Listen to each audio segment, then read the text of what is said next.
एक किस्म का खौफ का माहौल है, लोग फिक्रमंद हैं।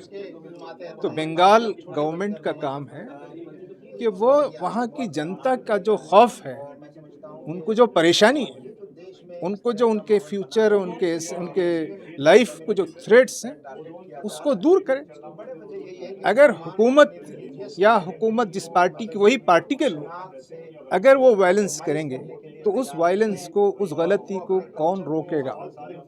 तो यही हम चाहते हैं वहाँ की हुकूमत से। बंगाल का सबसे बड़ा मसला तो SIR में जिन लोगों के नाम लिस्ट में आने से रह गए हैं, उनके फ्यूचर का है। ये सबसे बड़ा है। तकरीबन ऐसे 25 से 30 लाख, 27 लाख लोग हैं जो परेशान हैं। दूसरा बड़ा मसला वायलेंस है। जो पॉलिटिकल अपोनेंट्स हैं, उनको कमज़ोर करना है। तीसरा बड़ा मसला डिमोलिशंस है। डिमोलिशंस में पॉलिटिकल अपोनेंट्स भी हैं और मुसलमानों के घर भी हैं, मस्जिदें भी हैं। तो SIR, पॉलिटिकल वायलेंस, डिमोलिशंस और मदरसों को ख़राब करने और उसको अपनी मर्ज़ी के मुताबिक चलाने, उसी में वो वंदे मातरम का भी इशू है। ये सब बातें वहाँ हैं। तो एक किस्म का खौफ का माहौल है, लोग फिक्रमंद हैं। तो बंगाल गवर्नमेंट का काम है कि वो वहाँ की जनता का जो खौफ है, उनको जो परेशानी है, उनको जो उनके फ्यूचर, उनके लाइफ को जो थ्रेट्स हैं, उसको दूर करें। अगर हुकूमत या हुकूमत जिस पार्टी की, वही पार्टी के लोग अगर वो वायलेंस करेंगे, तो उस वायलेंस को, उस गलती को कौन रोकेगा? तो यही हम चाहते हैं वहाँ की हुकूमत से। एक वीडियो आपने भी देखी होगी, वहाँ के जो पूर्व विधायक है जहांगीर खान, तो उनसे किस तरीके से परेड कराई जा रही है, कान पकड़वाया जा रहा है, तो इसको कैसे देख रहे हैं आप? हाई कोर्ट भी है, देश में सुप्रीम कोर्ट भी है। यही तो हम भी आपसे कह रहे हैं कि देश में जो लॉ एंड ऑर्डर है और जो जुडिशरी है, उसके वक़ार को बहाल किया जाए। आज लॉ एंड ऑर्डर भी, जुडिशरी भी, उसकी डिग्निटी को भी चैलेंज कर दिया गया है।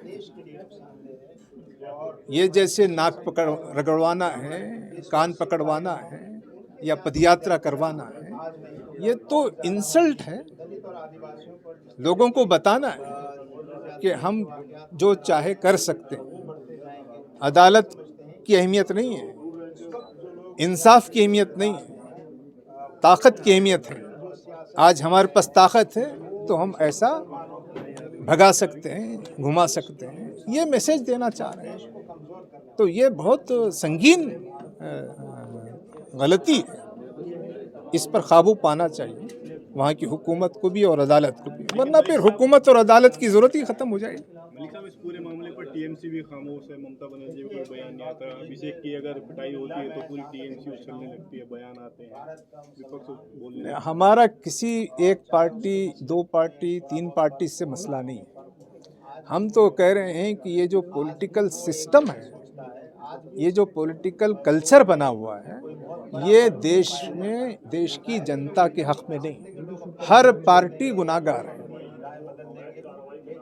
हर पार्टी में मुजरिम है, हर पार्टी में गुनाहगार लोग हैं और वो मुजरिमीन ने, गुनाहगार लोगों ने जनता के हुकूक दबा लिए। तो मसला एक पार्टी, दो पार्टी का नहीं है।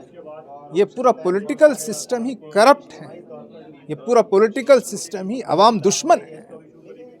तो ये हुकूमतें और हुकूमत में मुंतखब लोग ये अवाम की भलाई के लिए काम नहीं कर रहे हैं। ये हमारा मसला है। नहीं सर, मुसलमानों का वोट तो चाहिए, पर जब अत्याचार होता तब भी तो आना चाहिए ना इन पार्टियों को सर। मैं ये नहीं कह रहा हूँ कि नहीं आना चाहिए, लेकिन मसला जो है मुसलमान का और मुसलमान हिंदू का नहीं है, ये कहना चाहिए। कि जो भी मजलूम है उसके साथ आना चाहिए। नहीं, जब मलिक साहब, लेकिन आप ही ने कहा था घुसपैठिया जो है वो हिंदू है और आप कह रहे थे सीए के जरिए से उसको सिटीजनशिप दे दो, आप ही ने तो कहा। जी हाँ, मेरा कहना ये है कि वेस्ट बंगाल में इनफिल्ट्रेशन इशू नहीं है, क्योंकि जो इनफिल्ट्रेटर्स हैं वो वहाँ बांग्लादेश से आए हुए हिंदू भाई हैं और बहुत ही उंगलियों पे गिनने के बराबर मुसलमान भी हो सकते हैं। तो हमारे पास तो हिंदू भाइयों को शहरियत देने के लिए सीए कानून मौजूद है, तो परेशानी की क्या बात है। वो चंद उंगलियों पे गिनने वाले जो मुसलमान हैं, अगर वो बांग्लादेशी हैं तो उनको बांग्लादेश भेज दिया जाए।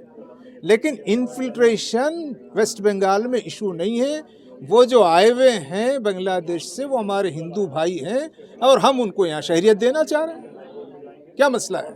उत्तर प्रदेश में और मामला है आयुष मलिक, जो अभी मोहम्मद अली बन गए हैं, लेकिन अब उन पर लगातार दबाव बनाया जा रहा है। मुख्यमंत्री भी कह रहे हैं कि एक तरह का जिहाद चल रहा है उत्तर प्रदेश में, हम ये बर्दाश्त नहीं करेंगे। इसे कैसे देख रहे हैं? देखिए, देश में देश के रहने वाले हर शहरी को ये हक हासिल है कि वो जिस मज़हब को चाहे कबूल करे, जिस मज़हब को चाहे वो छोड़ दे।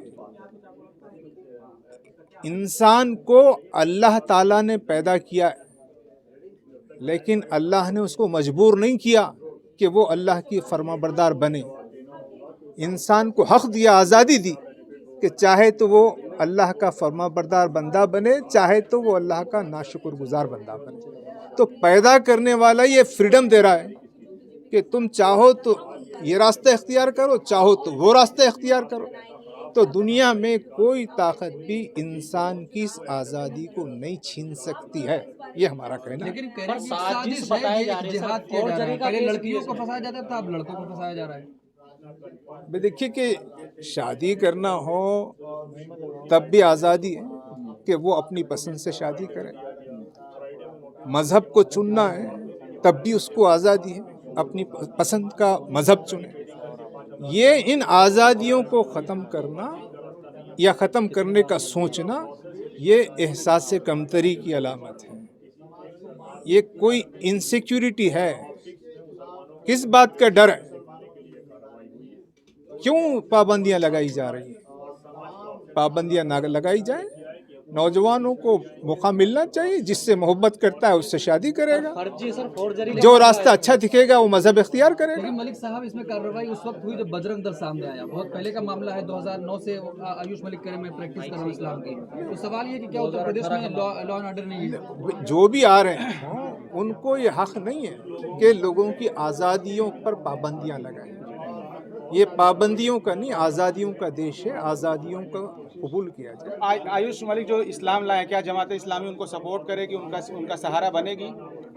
हम हर मजलूम के साथ है और हर जालिम के खिलाफ। आपका डेलीगेशन उनसे मुलाकात करेगा जिस तरह उनको सताया जा रहा है?